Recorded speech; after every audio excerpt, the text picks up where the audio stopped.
거기 파란색 3번에 그 양가로 1번에 제목만 보시면 돼요. 무주물 선점 나오죠? 거기 무주물에다 통하시면 돼요. 279. 무주물이 뭐예요? 네, 주인 없는 물건. 선점은 뭐예요? 먼저 점유한 사람. 그럼 주인 없는 물건은 먼저 점유한 사람이 소유권 취득한다고.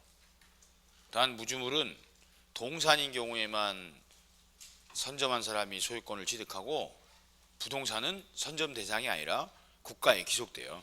그래서 그 밑에 법조문에 1항은 동산, 2항은 부동산 이렇게 구별해서 보시면 돼. 그러니까 무주의 부동산 누구 거예요? 국가 거야. 그 싸구려 동산이나 주순 사람이 임자고, 부동산은 국가소예요. 국가소. 요게 이제 조금 있다가 공유해서 의미가 있기 때문에 하는 거예요. 그 다음 양가로 이번에 유실물. 자, 그럼 유실물은 소유자 있어 없어요? 있죠. 소유자가 없으면 뭐라 그래요? 무주물이라고 하거든. 그러니까 유실물은 소유자가 있어요. 그러니까 습득했다고 소유자가 되는 게 아니라 6개월간, 그 법조문에 6개월만 동하시면 돼요. 6개월간 소유자를 찾아줘야 돼요. 근데 소유자가 나타나지 않으면 습득자가 취득해. 이 기간이 6개월이라고. 옛날에 1년이었다가 6개월로 바뀐 거야. 그 다음 다음 페이지 양가로 3번에 매장물, 매장되어 있는 물건. 그럼 매장물은 소유자 있어 없어요? 있죠. 소유자가 없으면 뭐라 그래요? 다 있어요. 그거 하려고 한 거야. 그러니까 매장물도 소유자가 있으니까 발견자가 바로 취득하는 게 아니라 이때는 1년간 소유자를 찾아줘야 돼. 1년간. 그러니까 유실물은 6개월, 매장물은 1년. 그 차이가 있는 거예요. 그래서 1년간 소유자가 나타나지 않으면 발견자가 취득하는데, 이때 이제 또 하나 있는 게, 내 땅에서 내가 발견하면 다 내 거 아니에요. 근데 남의 땅에서 발견했어. 그럼 땅 주인하고 발견한 사람하고 절반씩 가지라고. 그래서 마지막 부분에 절반 취득 나오죠. 너무 쉽죠. 시험에 잘 안 나와요. 너무 쉬워서. 대신 자, 이제 요즘 시험에 자주 나오는 게 부동산의 부합이요. 책에 막 이것저것 막 써 있는데 다 필요한 내용은 아니고 용어 정리하시면 돼. 최근 시험에 와가지고 자주 나와요. 예전에는 몇 년에 한 번 나오다가 근자에는 거의 3년 연속 나오고 있다고. 앞으로도 자주 나올 거예요. 쉬워요. 여기는 용어 정리만 정확히 하시면 돼. 부동산의 부합은 제목에다가 부동산 부합 이렇게 동합 씌워가지고 이렇게 화살표 하시면 돼. 이렇게 부합이라는 용어를 잘 아셔야 돼. 자, 부합은 다른 사람 부동산에다가 물건을 결합한 거예요. 이때 부합의 의미는 부동산의 일부가 됐다 그 말이에요. 일부가 된 거라고. 이걸 달리 표현하면 독립성이 없다라고 표현해요. 이걸 또 달리 표현하면 구성 부분이 됐다 이렇게 표현한다. 같은 말이에요. 부합이 뭔 뜻이라고요? 부동산의 일부가 돼버렸다. 독립성이 없다. 구성 부분이 됐다 그 말이라고. 그럼 남의 부동산에다가 물건을 결합했는데 부동산 일부가 돼버리죠. 그럼 저 부합된 물건은 부동산 소유자한테 귀속된다고. 그게 부동산 부합의 의미예요. 그러니까 부동산의 부합이 되면 이 말이 부동산의 일부가 됐다는 뜻이요. 그럼 부합물은 부동산 소유권에 귀속된다고. 그럼 이제 그 부합물 가격을 부동산 소유자가 보상을 해주도록 되어 있는데 답을 안 나와요. 이제 구별하실 개념이 부속이야. 부속. 부합하고 부속은 전혀 다른 뜻이에요. 정반대적 개념이라고. 같이 부씨로 부자다고 성이 같다고 같이 생각하시면 안 돼요. 부속은 독립성이 있는 걸 말해요. 그러니까 독립성이 있냐 없냐에 따라 부합이냐 부속이냐 이렇게 구별한다고. 참 용어도 좀 아름답게 좀 하지 비슷하게 해가지고 말이야 헷갈리게. 그냥 독립성이 있는 물건 이러면 되는데 그거를 부속물이라고 하고, 그 물건의 일부가 돼버린 거 독립성이 없는 걸 부합물이라고 한다고. 이제 여기까지가 개념 정리하신 거고, 이제 문제는 우리가 부동산이 딱 두 개 아니에요. 토지하고 건물. 토지하고 건물 딱 두 종류야, 부동산이. 그리고 이 부동산의 부합 문제도 이 토지에 부합하느냐의 문제랑 건물에 부합하느냐의 문제랑 두 가지가 발생해요. 그럼 토지에 부합되느냐가 문제된 건 갑소유 토지에다가 을이 즉 서로 다른 사람인 거예요. 내 땅에다가 내가 설치하면 다 내 거지. 그러니까 갑땅에다가 을이 건물을 신축하거나 농작물을 경작하거나 수목을 심었을 때 참 그림도 너무 단순하고 아름답지 않아요? 이 세 가지 사안이 문제된다고. 그때 이제 우리 판례는 건물하고 농작물은 토지와는 별개의 물건으로 취급되기 때문에 토지에 부합하는 일이 아예 없어요. 아예. 이제 이 수목은 권원이 있냐 없냐에 따라 부합 여부가 결정나. 여기서 권원은 갑 승낙을 받고 심었느냐, 갑한테 어떤 권리관계 설정을 받았느냐, 그에 따라 결정이 난다고. 그러니까 갑의 승낙하에 심은 나무는 을소유고 승낙 없이 무단으로 심으면 갑소유가 되는 거예요. 그리고 이제 오늘부터 배우실 용익관계 중에 지상권이나 토지 전세권, 토지 임차권으로 남의 땅을 대가를 주고 빌리는 경우가 있어요. 그게 권원이 있는 거야. 그럼 심은 사람 소유가 된다고. 자, 여기까지가 토지와 관계된 문제예요. 그럼 물건 딱 세 개야. 건물, 농작물, 수목.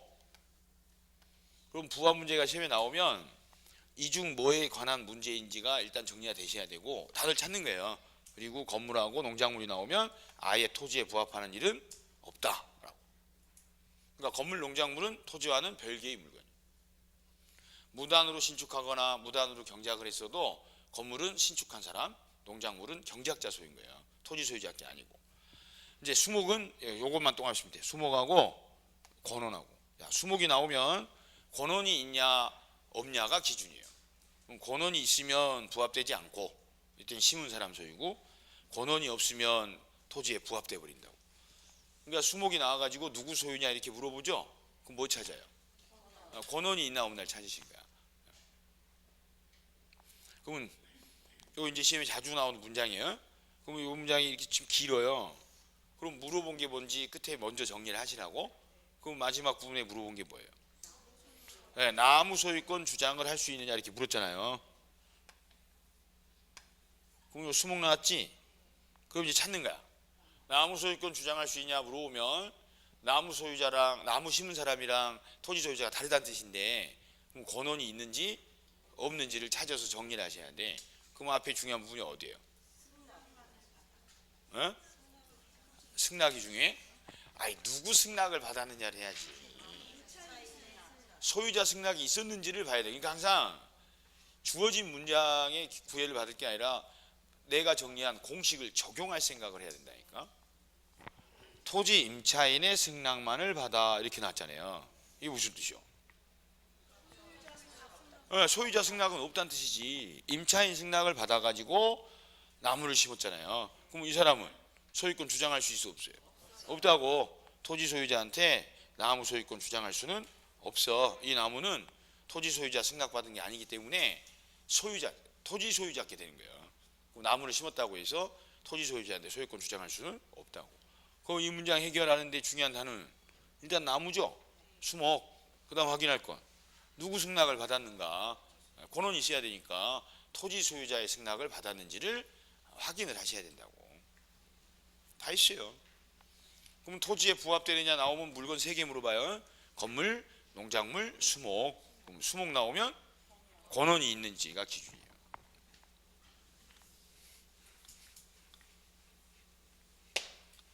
그리고 부동산에 부합이 됐다는 이야기는 일부가 된 거죠. 그럼 간혹 부동산보다 이 부합물 가격이 더 높을 때도 있어요.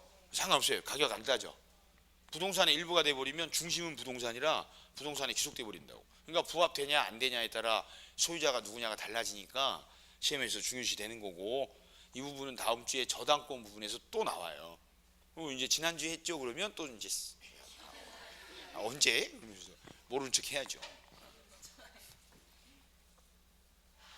그 다음 이제 건물은 오로지 증축 사건이에요. 기존에 있던 갑소유 건물이 있는데 이걸 을이 증축한 거야. 증축 개념은 기존에 있던 건물 위에다가 한 층 더 올리는 것만을 증축으로 하는 게라고 표현하는 게 아니고, 공법 시간에도 배우실 거예요. 증축 개념. 그냥 기존에 있던 건물 면적이 증가되는 모든 현상을 다 증축이다 그래요. 그럼 독립된 구분층을 올리는 것도 증축이고, 베란다 터서 넓히는 것도 증축이고, 복층식으로 올리는 것도 증축이에요. 그러면 갑소유 건물에다가 을이 증축하는 행위를 했을 때 이 증축된 부분이 기존 건물의 일부가 되느냐, 독립된 부동산이 되느냐, 이 기준은 독립성을 기준으로 해요. 이 증축된 부분이 독립적 사용이 가능하냐, 이게 기준이라고. 그러니까 건물 증축 나오면 뭐 확인해요? 독립성이 있냐 없냐를 확인하십니다. 그럼 독립성이 있으면 아예 독립된 건물이죠. 그냥 별도로 사용할 수 있는 2층 건물 하나 더 올렸대. 그거는 증축한 사람 소유예요. 기존 건물의 일부가 되는 게 아니다고. 왜요? 독립성이 있으니까. 근데 독립성이 없으면 기존 건물의 일부가 된 거지. 이걸 돼지가 살쪘다 그래요. 그냥 살만 찐 거야. 그럼 살찐 돼지 한 마리가 돼지 소유자 거죠? 찐 살만 사료 먹이는 사람 소유가 되는 게 아니잖니. 그걸 독립성이 없다 그래. 수년 전에 우리 수험생 중에 한 분 있었는데 합격자 모임을 갔더니 왜 돼지가 살쪘다는 이야기 할 때마다 자기를 봤냐는 거야. 어이가 없어가지고 저는 골고루 보거든요.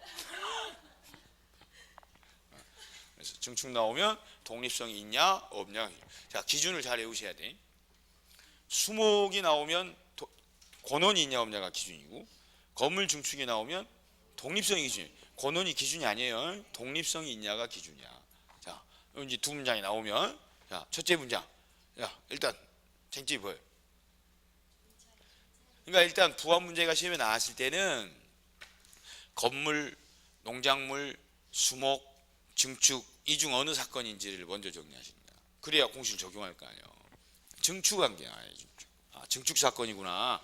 그럼 이제 증축이 나오면 확인할 게 뭐예요? 독립성이 있냐 없냐. 권원은 기준이 아니에요. 권원이 있냐 없냐에 따라 달라지는 게 아니라 독립성이 있냐 없냐에 따라 달라져. 그러니까 앞에 건물 임차인이, 그럼 건물 임대차 한 사람이 권원에 기하여라고 권원 나오죠. 이건 신경 쓸 내용이 아니다고. 권원이 있냐 없냐는 기준이 아니요. 증축 부분이 독립성이 있냐 없냐. 그럼 증축 나왔죠. 그 다음 독립성 없지. 그럼 누구 소유요? 건물 소유자, 건물 임대인 소유가 되는 거지. 근데 임차인 소유에 속한다. 틀렸다고. 그러니까 임차인이 증축했더라도 증축 부분이 독립성이 없으면 그건 기존 건물의 일부가 되는 거야. 살찐 돼지가 되는 거라고. 원래 돼지 소유자께 되는 거예요.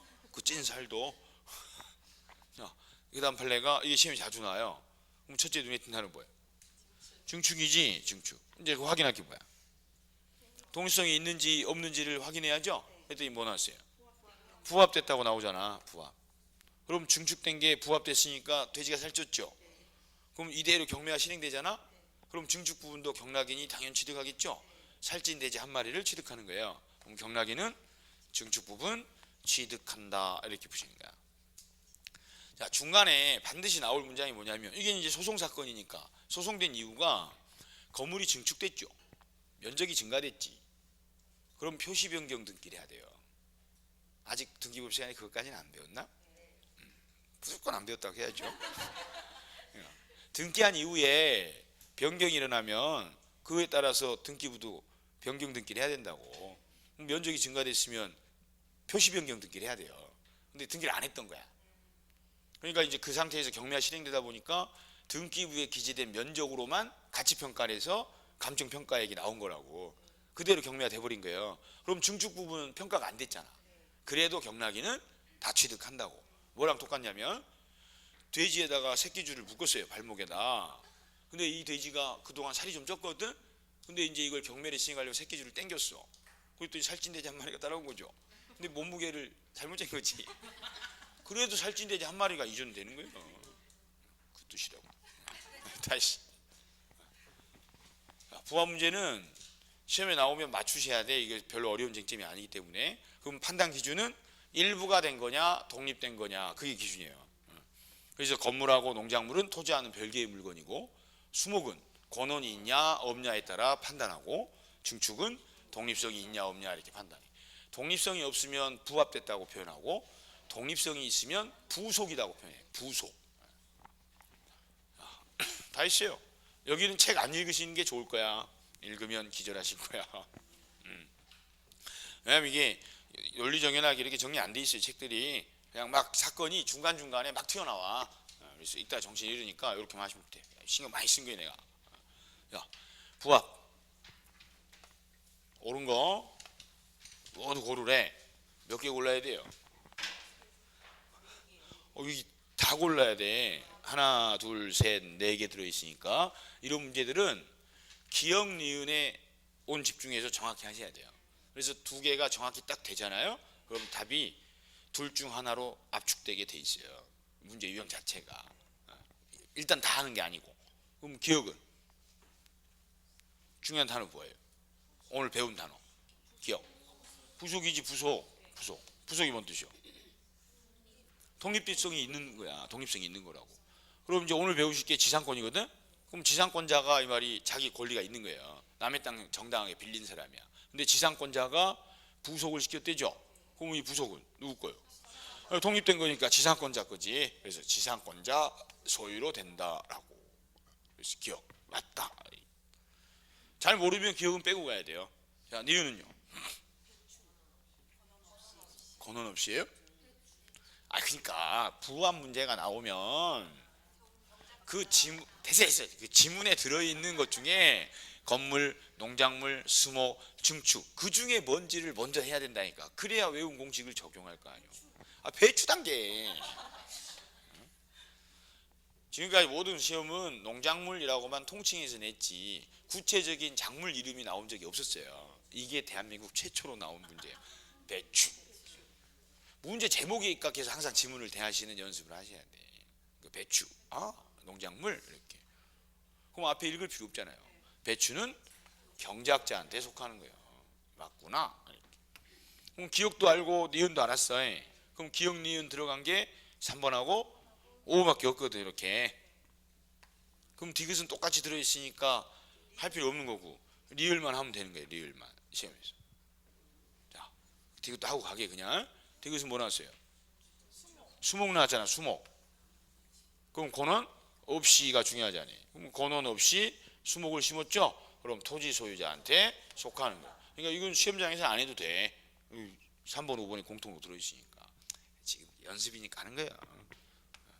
자, 디귿은 중축 나왔잖아요. 그럼 앞에 권원은 중요한 게 아니고 독립성이 있냐 없냐. 독립성이 없다고. 그럼 임차인 소유가 아닌 거라고. 그래서 리을은 틀렸어요. 그래서 3번이 답이요. 이렇게 아름답게 풀어야 돼. 이 정도는 좀 전에 배운 내용 알면 풀겠죠. 수석해.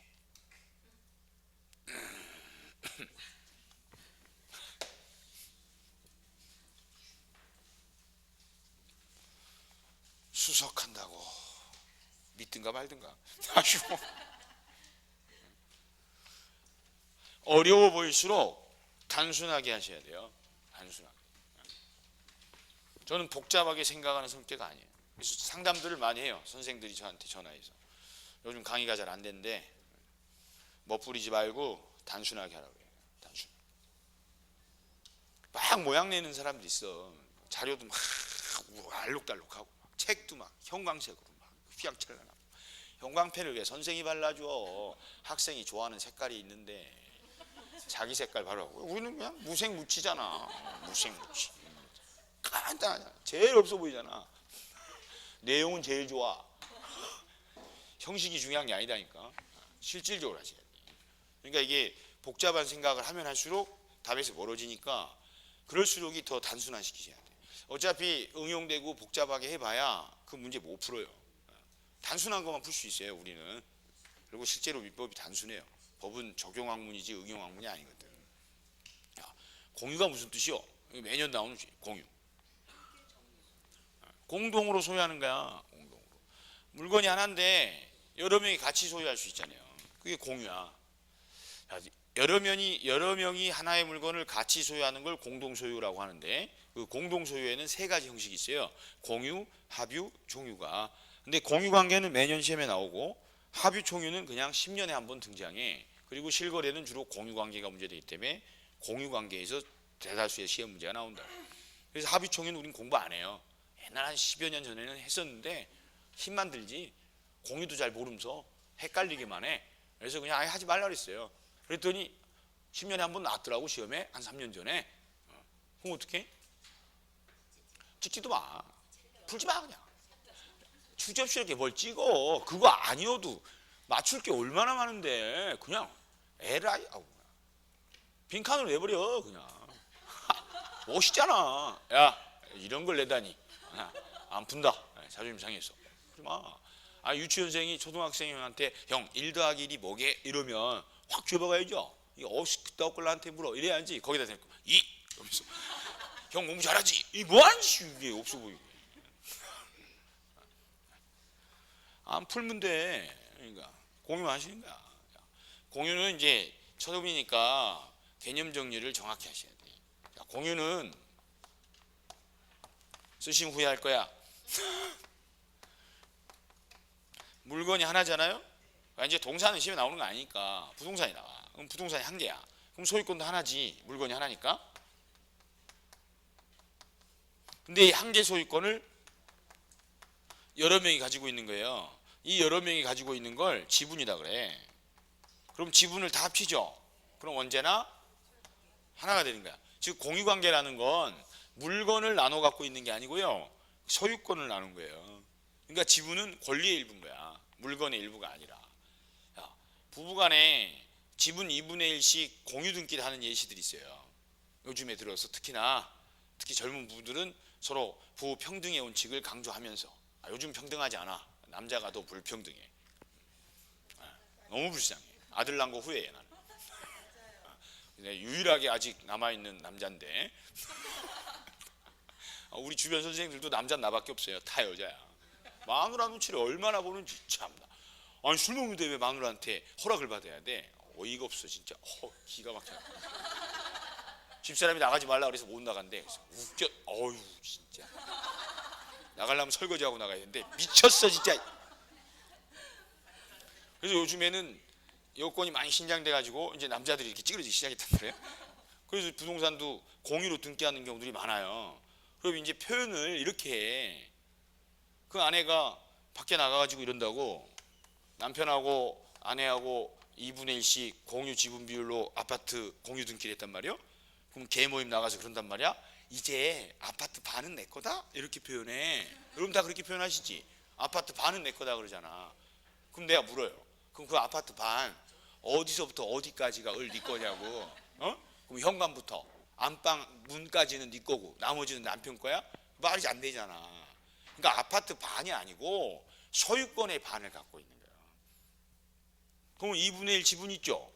그럼 이 을은 아파트 반만 사용해? 다 사용해? 다 사용하는 거야. 그러니까 공유관계라는 건 물건을 나눠서 소유하는 게 아니라 권리를 나눈 거예요. 그러니까 공유 지분은 공유물 전부에 미치는 거고 공유 지분권자는 공유물 전부를 지분 비율로 사용할 권한이 있는 거라고. 물건을 나눈 게 아니라. 예전에 우리 집사람도 공유를 했었어요. 그런데 공부를 안 하니까 맨날 아파트 반이 자기 거래. 그래서 이번에 새로 작년에 평수 넓혀서 살면서 이사 갈 때 단독 소유를 해버렸어요. 아니 개념도 모르는데 공유하면 뭐 할 거야? 아니 소유권 반이 내 거라고 표현하라고 그렇게 가르쳐줘도 그냥 급한 성질에 아파트 반은 내 거야. 좀만 턱 들고 막 절반은 지 거래. 그래서 야 그럼 어디서부터 어디가 네 거야? 개념을 알아야지 공유할 거 아니요. 지금 공유 안 해. 단독 소유야. 요즘 더 잘해. 그러니까. 반이 내게 아니요. 소유권의 반. 소유권의 반. 소유권. 그래서 이 공유관계에선 이 지분 개념이 제일 중요하니까 공유 지분은 물건의 일부가 아니라 권리의 일부다라는 개념 정리를 확실하게 하셔야 돼요. 그래서 첫째 구별하실 게 공유 사례가 나오면 공유 지분이랑 공유물을 구별하셔야 돼요. 자, 공유 지분은 그 공유자 고유의 권리죠. 자기 거. 근데 공유물은요. 공유자 전원이 공동으로 소유하는 거지 그 개념을 확실히 정립이 되셔야 되니까 공유관계를 접근할 때는 공유 지분에 관한 이야기인지 공유물에 관한 이야기인지가 딱 표시가 돼야 돼요. 그래야 정확히 적용을 할 테니까. 자, 공유 지분은 권리의 일부야. 물건의 일부가 아니라 권리의 일부다고. 그렇기 때문에 자기 권리 자기가 처분하죠. 자유롭게 할 수 있는 거예요. 여기서 자유가 무슨 뜻이요? 네, 자유가 무슨 뜻이니까 마음대로 멋대로 다른 공유자 동의 없이 그 뜻이다고. 다른 공유자 동의 없이 자유롭게 처분할 수 있다고. 그래서 다른 공유자 동의 없이 지분 처분할 수 있냐 없냐, 지분의 저당권을 설정할 수 있냐 없냐 이렇게 나와요. 질문이. 그럼 지분 처분은 내 거 내가 파는 거니까 자유다고. 다른 사람 동의 필요 없다. 그 다음 지분은 공유물 전부효력이 미치는 거야. 좀 전에 예시를 들었죠. 아파트 2분의 1씩 공유하지. 그럼 소유권을 2분의 1씩 가지고 있는 거죠. 물건을 2분의 1씩 가지고 있는 게 아니다고. 그러니까 지분은 공유물 전부에 미치는 거예요. 그 다음 자, 공유자가 지분을 포기하거나 상속인 없이 사망해요. 그럼 공유도 재산이니까 상속인이 있으면 상속인한테 상속되는 거예요. 근데 상속인 없이 사망하면 무주물이 돼버렸죠. 그럼 저 씨가 좀 전에 무주의 부동산 어떻게 된다고 했어요? 국가에 기속한다 그랬잖아. 그럼 그거를 여기에다도 적용해버리면 갑과 을이 공유하다가 을이 사망했는데 상속인이 없어. 그럼 국가에 기속돼 버리면 갑은 국가랑 공유를 해야 되잖아요. 숨을 못 쉴 거예요.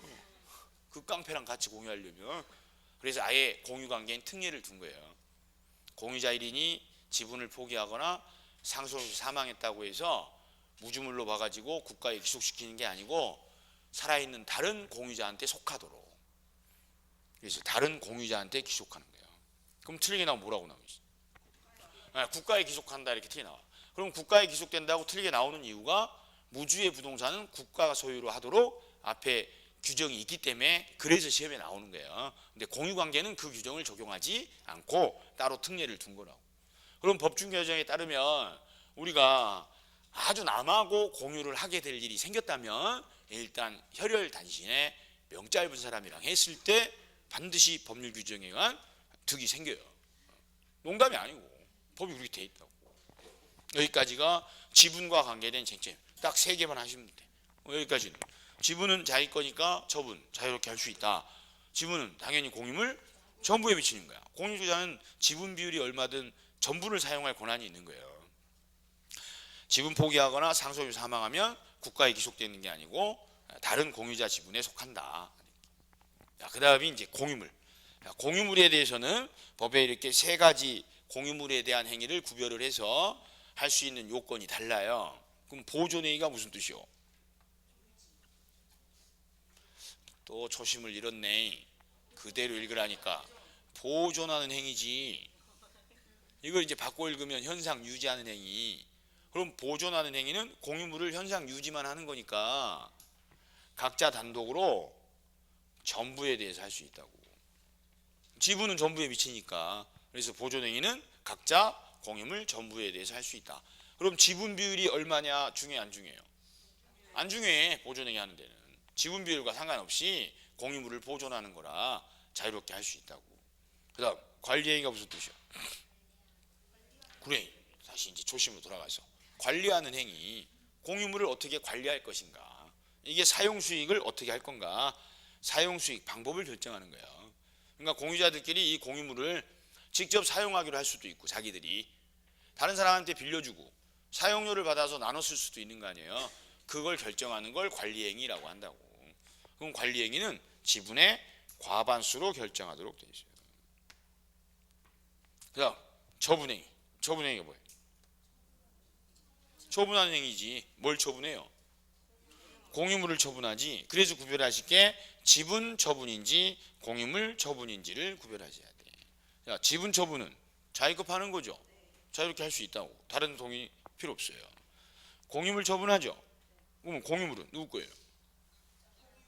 각자 거야? 공유물은 공유자 전원 거잖아. 그럼 처분하려면 어떻게 해야 돼? 전원이 함께 해야지. 전원이. 그게 이제 다른 공유자의 동의를 얻어야 된다라고 법에 돼 있고, 이걸 달리 표현하면 전원 동의가 있어야 된다라고 하는 거예요. 자, 이제 외울 건 다 하나예요. 지분 비율이 얼마냐에 따라 할 수 있냐 없냐가 달라지는 행위는 관리행위 뿐이거든. 관리행위는 어떻게 하라고요? 지분의 과반수로 결정하도록 돼 있잖아. 그럼 과반수권자냐 아니냐에 따라 단독으로 관리행위를 할 수 있냐 없냐만 달라지죠. 과반수냐 아니냐에 따라 다른 건 다를 게 없잖아요. 에? 자, 지분 처분, 지분 비율 상관없이 자유롭게 처분할 수 있죠. 보존행위도 각자 단독으로 자유롭게 할 수 있지. 처분행위는 과반수든 아니든 전원 동의해야지. 그러니까 외울 게 없잖아. 그럼 뭐만 외우면 돼요? 관리행위 지분의 과반수만 외우면 돼요. 근데 과반수는 외울 필요도 없어요. 써 있어요.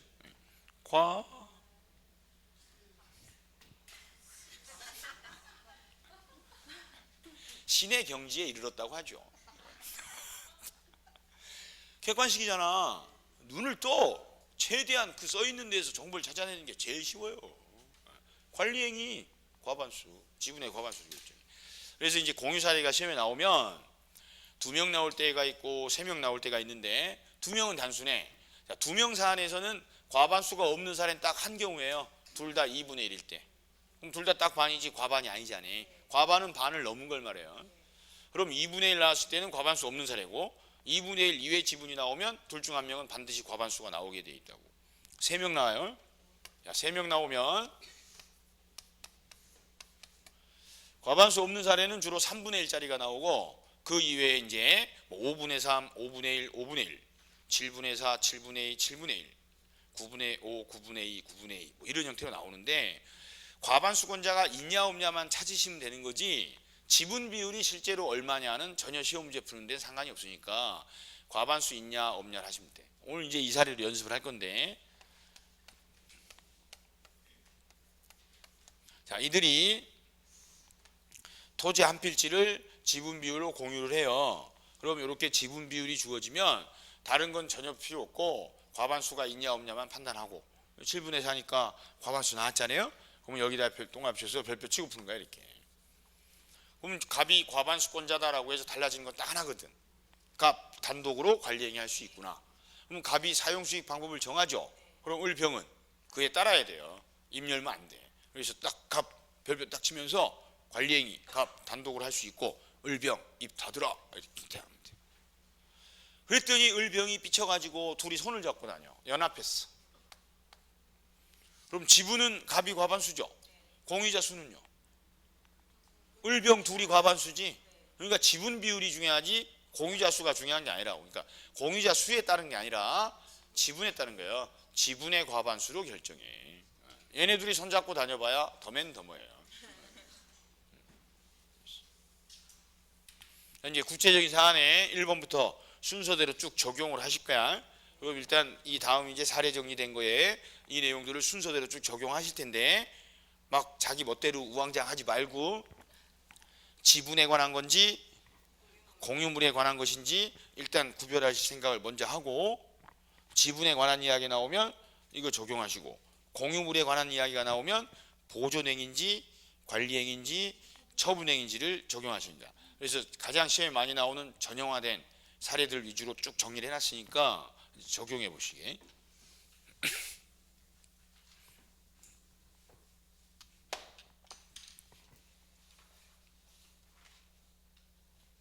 주로 이제 3번 형태의 사례가 나오는데, 이렇게 사례 유형이 나오면 갑을병이 공유한대죠. X토지 공유한대. 그리고 이제 지분 비율이 나와. 이건 다 필요 없고, 갑이 7분의 4구나 과반수구나. 그러면 이에 따라 갑 단독으로 관리행위 할 수 있다라고 전제를 두고 이제 수정하십니다. 그럼 첫째 쟁점은 지분 처분은 자유고 공유물 처분은 전원 동의가 있어야 돼. 그럼 1번 문장 여기까지 중요한 단어 뭐예요?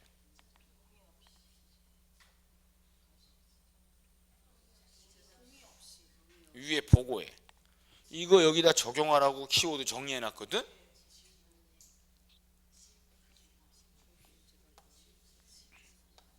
이거다니까. 지분 저당권 금방 했잖아. 지분인지 공유물인지 표시하라고. 괜찮니? 이렇게 연습을 해 가야 된다는 것이죠. 이렇게 훈련을 하자는 거지. 지금 당장 돼야 되는 건 아니에요. 인내심에 한계가 없는 사람이에요. 지분 저당권. 그럼 앞에 동의 필요가 없잖아요. 지분 저당권 있으나 맞다 이렇게 하십니다. 지분 처분은 자유롭게 할 수 있다고. 그다음 문장. 그래 이제 X 토지의 저당권. 그럼 이건 공유물을 처분하는 거잖아. 그러면 전원 동의가 있어야 된다라고. 그러니까 지분 처분인지 공유물 처분인지를 구분해서 답을 해야 된다고. 그러니까 이걸 염두에 두고 공부를 해야 된다고. 그러니까 책 10번 읽는 건 의미가 없다니까. 그리고 열심히 하는 것도 의미가 없어요. 중개사 시험 열심히 하는 거 아니요. 잘해야 돼.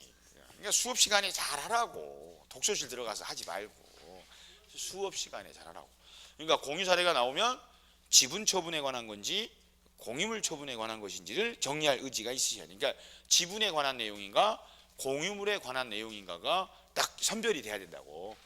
그러니까 공유 문제가 시험에 나오면 지분 개념이 제일 중요해요. 그 다음에 공유물에 관한 거고 딱 두 가지만 하면 되는 거야. 그러니까 뭐든 막연하게 하는 게 아니라 그 사안이 주어지면 공식 있어요. 쟁점. 그걸 그대로 적용하는 훈련만 하면 된다니까. 자, 이제 보존행위의 예시로는 딱 두 가지 판례 사안이 나오는데 보존행위는 그거예요. 우리가 배웠어 이미. 야, 자기가 소유하고 있는데 제3자가 침해하죠. 그럼 소유권에 기한 물권적 청구하지. 근데 이 물건이 공유물이죠. 그럼 공유자들이 제3자한테 침해당했지. 그럼 그중 한 명이 전체를 위해서 보존행위 단독으로 할 수 있다고. 그 소유권에 기한 물권적 청구권 문제가 보존행위로 나오는 거예요. 공유관계에서. 그럼 제3자가 불법 조미안 되죠? 그럼 보존행위는 공유물 전부에 대해서 할 수 있다고. 단 손해배상이나 부당이득 있잖아요. 이걸 딱 묶어서 한마디로 돈이라고 써. 이렇게. 손해배상, 부당이득이 돈 달라는 거 아니야. 이거는 자기 지분만큼만 청구하는 거예요. 딱 두 가지 공식을 외우시는 거야. 야, 다시 사례. 지금 갑을병이 지분 비율로 공유했죠. 근데 이 정이 이걸 불법 조미한 거예요. 근데 얘가 한 달 동안 불법으로 점유하고 있었어. 그러면 과반수권자만이 아니라 과반수 아닌 사람도 공유물 전부에 대해서 지분회력이 미치기 때문에 병 혼자 나서서 이 정한테 야, 그 땅 전부 나한테 반환해 라고 할 수 있다고. 갑과 을을 위해서. 이걸 현상유지 보존행위라고 한다니까. 단 얘가 한 달간 불법 점유해서 이 토지를 원래 임대차라면 월 수익이 70만 원이 들어와요. 근데 이 사람이 불법으로 한 달간 점유하는 바람에 70만 원의 손해가 생겼다고. 자, 병은 얼마 손해 입은 거예요? 10만 원의 손해만 입은 거야. 병한테 70만 원 손해가 다 발생한 게 아니다고. 그래서 이 돈 달라라고 하는 건 자기 것만 지분만큼만 청구하는 거예요. 그러니까 돈 달라는 건 보존행위에 해당하는 게 아니다고. 보존행위는 공유물을 현상 유지하고 보존하는 행위를 말하는 거예요. 돈 달라는 건 보존하는 게 아니잖아요. 자기가 손해 입은 걸 배상받는 거지. 그래서 이게 이제 패턴을 익히면 쉬워요. 제3자 불법 점유가 앞에 딱 보여. 그럼 끝에 가서 물권적 청구, 반환이나 방해 배제가 나오면 보존행위가 나온 거고, 손해배상금이나 부당이득금, 돈 달라는 이야기가 나오면 자기 것만 달라고 해야 된다. 그거 확인하시는 거예요. 그럼 2번은 정이 불법 점유 안 되죠? 정이 누구야? 제3자지. 제3자인지 어떻게 알아요? 갑을병이 아니니까 그렇지. 그러니까 제3자가 불법 점유가 나왔잖아요. 그럼 이제 끝에 가서 반환 청구 나왔잖아. 그럼 보존행위 나왔잖니. 얘가 불법으로 점유하니까. 그럼 갑은 단독으로 전부 반환 있다. 맞네. 이렇게 확인하죠. 그 다음 3. 자, 이의 경우 정이 불법 점유한 경우죠. 그때 물어본 거 손해배상 청구 물었잖아. 그러면 갑은 단독으로 전부 손해배상은 없다고. 돈은 자기 지분만큼만 달라고 해야 되는 거예요. 이 정도는 하겠죠. 수석해 수석. 그러니까 제3자 불법 점유한 게 나오면 일단 물권적 청구는 보존행위 전부에 대해서 할 수 있는 거고, 돈 달라라고 할 때는 자기가 실제 입은 손에 자기 것만 청구를 해야 되는 거예요. 하나 했고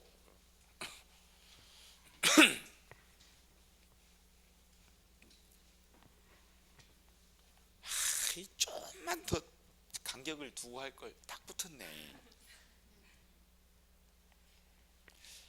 두 번째, 이제 공유관계에서 자주 나오는 판례 사안이 등기 말소 문제가 나오는데, 그럼 등기 말소 문제가 공유에서 나왔다는 건 그 말소 대상인 등기가 무효니까 나오는 거예요.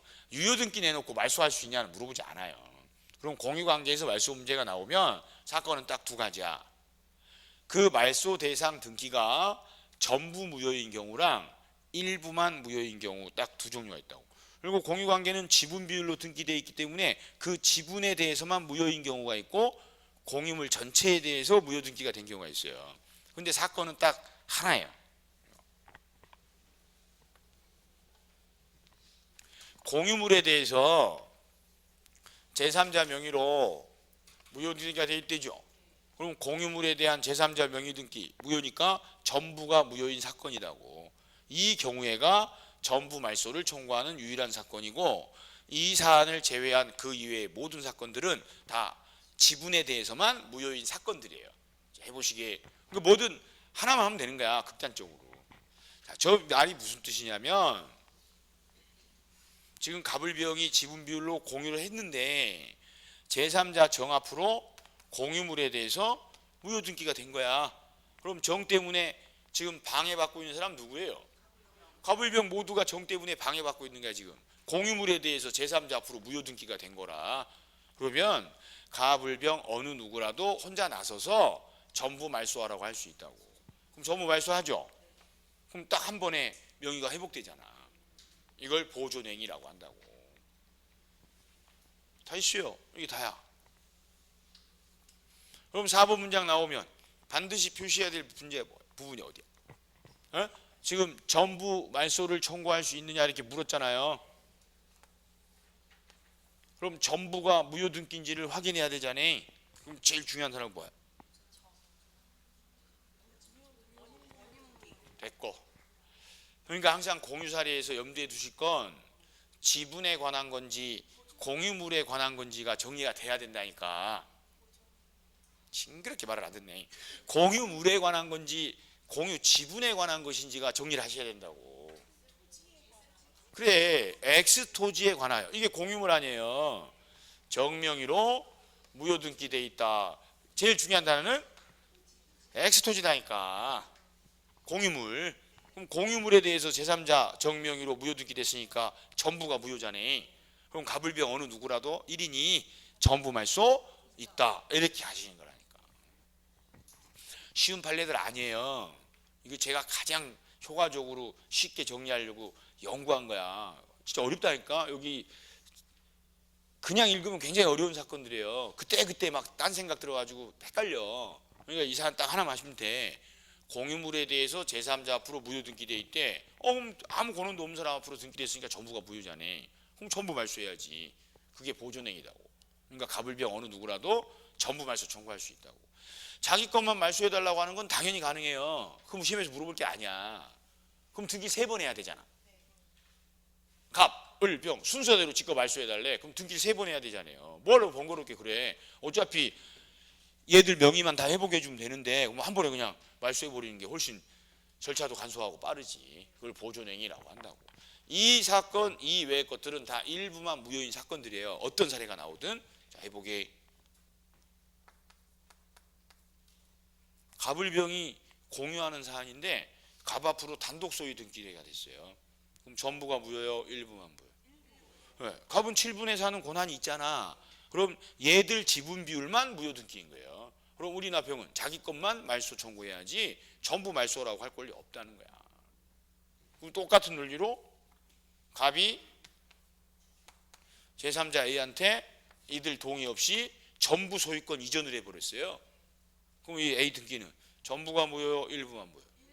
네, 7분의 4는 권한이 있잖아. 그럼 7분의 4는 처분권이 있으니까 이전하는 거고, 얘들은 동의를 안 했기 때문에 얘들 건 이전하지 않는 거예요. 그러니까 이들은 지분 비율로 말소 청구하는 거야.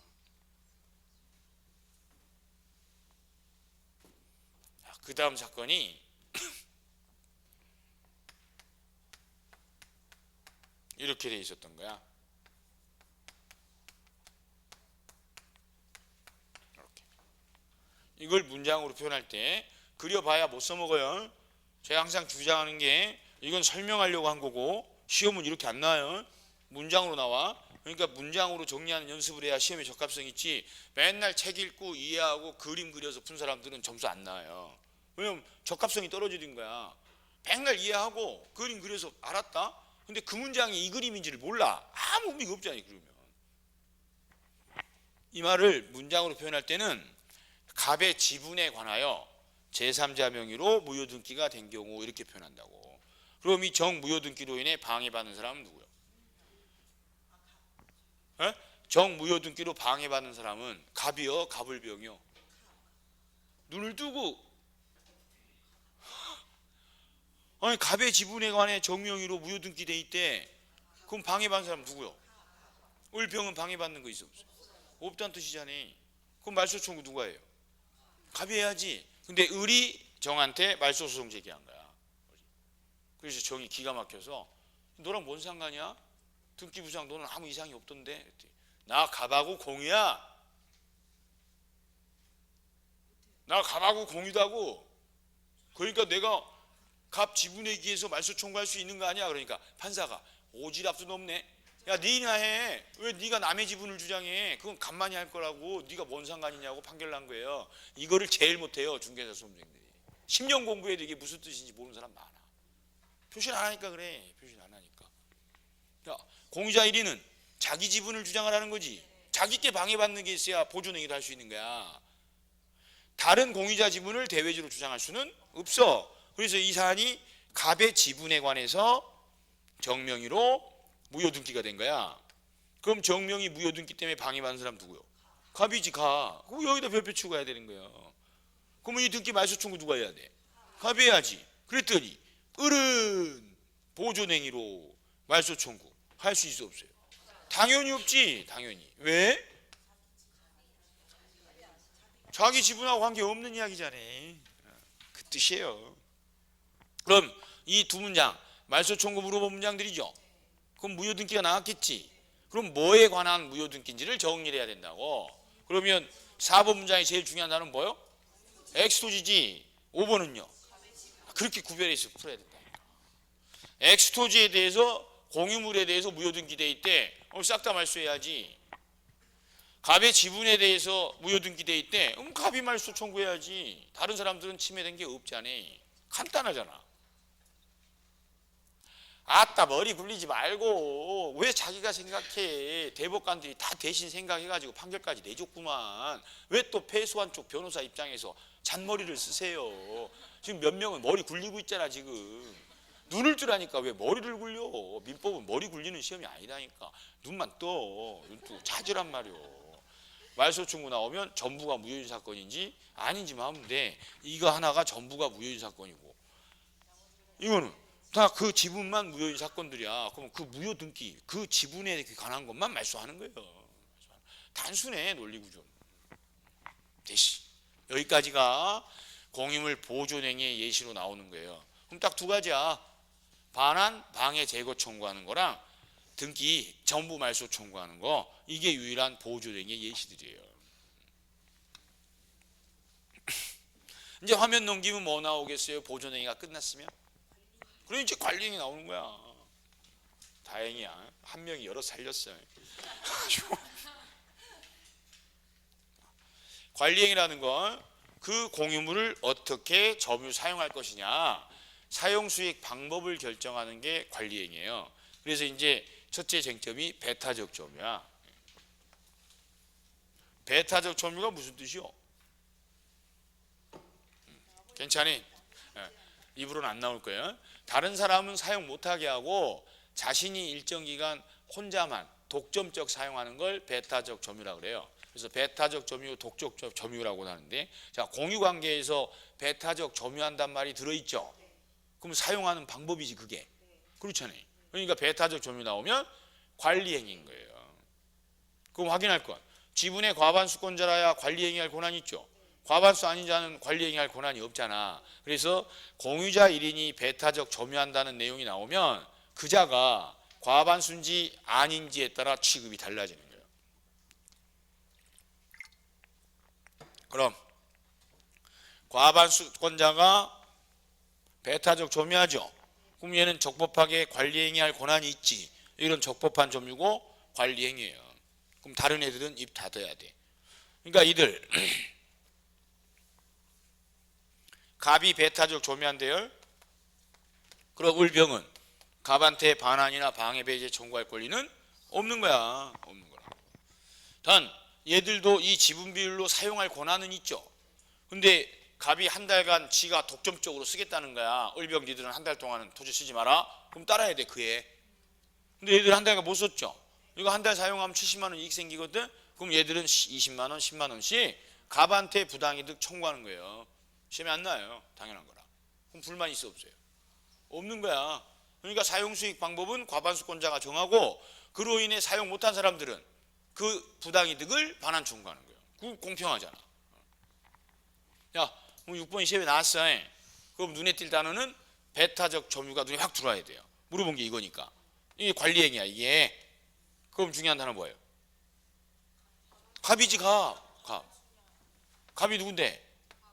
과반수였잖아요. 그러니까 갑 배타적 점유 여기서 끝난 거야 정리가. 그럼 적법한 관리 행위 한 거죠. 그럼 을과 병은 갑한테 반환 방해 배제 청구할 수는 없다고. 이게 한 사건. 자, 두 번째 사건은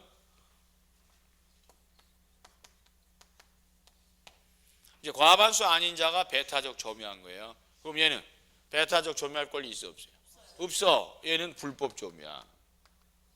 이들한테 불법 행위를 한 거라고. 과반수 아닌 자가 배타적 점유하는 거.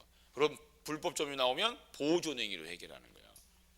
여기서 소송된 게 뭐냐면 과반수 아닌 자가 배타적으로 점유하고 있었어요. 그럼 과반수권자는 당연히 배타적 점유하는 소수 지분권자한테 전부 반환 청구할 수 있을 거 아니에요. 시험에 안 나요. 소송도 안 돼요. 문제는 과반수도 아닌 병이 을한테 자기한테 전부 반환하라고 한 거야.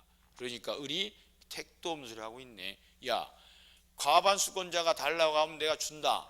근데 너는 내 반밖에 안 되는 놈이 어디서 입을 여니? 그래서 진짜 대법원까지 간 거야. 그러니까 법원에서 한 이야기는 을이 하는 이 점유는 불법 점유라 갑과 병을 침해한 거다. 을은 배타적 점유 사용할 권한 자체가 없는 사람이라고. 그럼 이건 보존행위로서 과반수인 갑만이 아니라 과반수 아닌 다른 소수 지분권자 병도 당연히 보존행위는 전부에 대해서 할 수 있기 때문에 전부 반환 청구할 수 있다라고 판결을 난 거예요. 이걸 제일 많이 틀려요. 수험생. 자기 생각 많이 하는 사람들 을측 패소한 쪽 변호사 입장에서 생각하다가 틀린 사람이 많다고. 그래서 공식대로 하는 거예요. 공식대로. 공유자 1인이 배타적 점유하는 게 나오죠. 그럼 과반수인지 아닌지를 정리하고 과반수권자가 점유한 건 적법한 점유라 반환 청구할 권리 아예 없고 과반수 아닌 자가 배타적 점유한 건 권한 없는 자가 하는 거라 불법 점유야. 다른 어떤 공유자든 그 자를 상대로 전부 반환 청구하는 거예요. 여기서 이제 오해하시면 안 되는 게 그게 자기 생각하지 말라고. 그러니까 민법은 생각 많을수록 공부 못해요. 느끼셨지? 그래도 지금 기억나는 건 없어도 습관은 들었어야 되거든. 좀 느낌은 없어요? 아, 역시 내 생각 많이 해갖고 한 문제도 못 푸는구나. 기억도 하나도 안 나고. 역시 생각 없애야 된다는 말이 맞구먼. 그러니까 표정 보면 다 알거든. 우리가 생각 많은 성격인지 그냥 허라는 대로 그려 나중에 알게 되겠지 하는 성격인지 눈빛 보면 다 나와. 거기서 합격률이 90% 결정나요. 우리 실장님한테 물어봐요. 내가 어느 정도로 귀신인지. 우리 실장님한테 물어보라니까. 깜짝 놀래. 우리 실장님은 1년에 한 번씩 놀래. 어떻게 그렇게 잘하냐고 나한테. 다 보고하니까 그렇다고. 다 보니까 구석구석 다 보고한다고.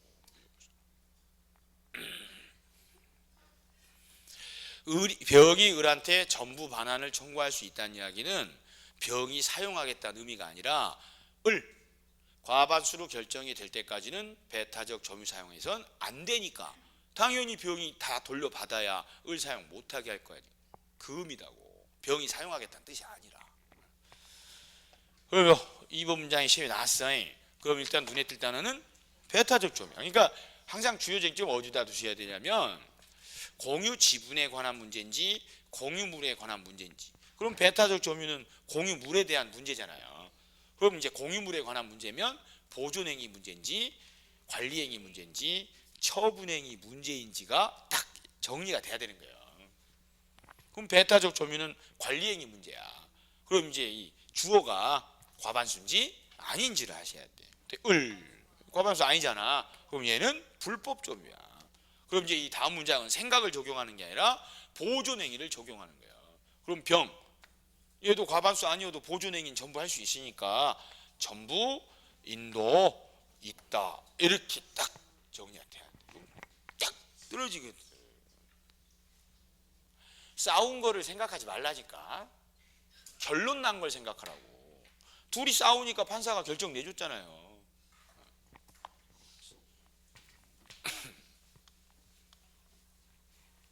그 다음 관리행위의 대표적인 게 임대차 사용하도록 하는 거예요.